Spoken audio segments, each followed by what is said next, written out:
Hi hello नमस्कार, कशा आहात सर्वजण? मस्त मजेत ना? तर चला नवीन एका व्हिडिओमध्ये मी सुजाता आपल्या सगळ्यांचं अगदी मनापासून स्वागत करते. आणि आज सकाळी सकाळी मस्तपैकी हेल्दी नाश्ता बनवावा म्हटलं, कारण आज आहे 31 डिसेंबर, मग वर्षाचा शेवटचा दिवस आहे. म्हटलं थोडंसं काहीतरी वेगळा नाश्ता बनवूया. तर माझ्याकडे एकच बीट शिल्लक होतं, तर ते बीटाचा वापर करून, आणि तुमच्या कमेंट्स पण भरपूर आलते की थालीपीठमध्ये कांदा घालत जावा, कांद्याने खूप छान टेस्ट येते. तर मग मी इथं बीट आणि बीट आणि कांदा घालून असं छानपैकी थालीपीठ बनवलेलं आहे. तर आजचा हेल्दी नाश्ता आहे आणि येणाऱ्या नवीन वर्षाच्या तुम्हाला खूप खूप शुभेच्छा. तर दररोजचा नाश्ता खाऊन खाऊन कंटाळा आलेला, उपीट नंतर जे काही पोहे वगैरे आहेत ते. आणि अर्चनाचं पण असं म्हणणं होतं की मी गावी गेले तोपर्यंत तुम्ही थालीपीठ वगैरे करून खाल्ले, छान छान होते, आम्ही फक्त व्हिडिओ तिकडं बघत होतो, मला पण थालीपीठ पाहिजे आज. तर तिच्या हट्टासाठी आज म्हटलं थांब, तुला मी थालीपीठ वगैरे बनवून देते आज. मग म्हटलं गेल्या वेळेस काय ते वेगळ्या पद्धतीचे थालीपीठ बनवलेच होते, म्हटलं आज बीट घालून छान असं थालीपीठ बनवूया. आणि हो, इथं मी जे काही पापड करायची मशीन आहे ना, तर त्या मशीनवरती थालीपीठ बनवत आहे. एकदम छान सोपी ट्रिक आहे, तुम्हीसुद्धा अशा प्रकारे एकदा नक्कीच ट्राय करा.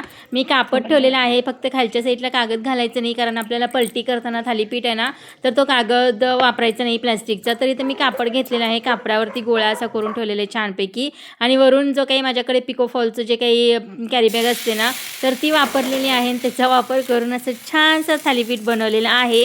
आणि एकसारखा येतो ह्यानी, कारण मशीन एकसारखी असते ना, आपण खालून वरून तर प्रेस केले की पटकन होतं, जास्त काही करायचं म्हणजे थापायचा वगैरे त्रास पडत नाही. तर ही सुद्धा एक खूप छान ट्रिक आहे. अशा पद्धतीने सुद्धा एकदम तुम्ही असे एकसारखे धपाटे किंवा थालीपीठ तुम्ही बनवू शकता.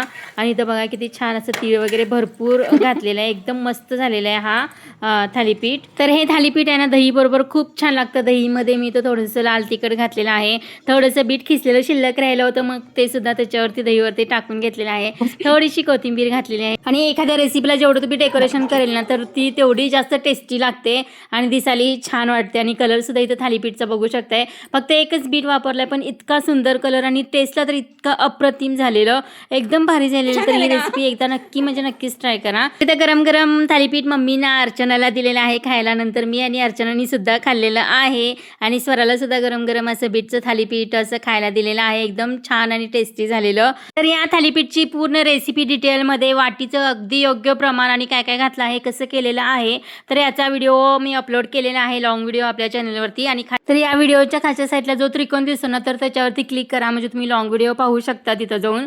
तर मस्त रेसिपी आहे, एकदम परफेक्ट आहे. तर अशा प्रकारची एकदा रेसिपी नक्कीच ट्राय करा. आणि व्हिडिओ आवडला असेल तर लाईक शेअर सबस्क्राईब करायला अजिबात विसरू नका. आणि भेटूया अशा छानशा सोप्या सुटसुटीत व्हिडिओसोबत म्हणजे पुढच्या वर्षी. तोपर्यंत bye bye, thank you for watching.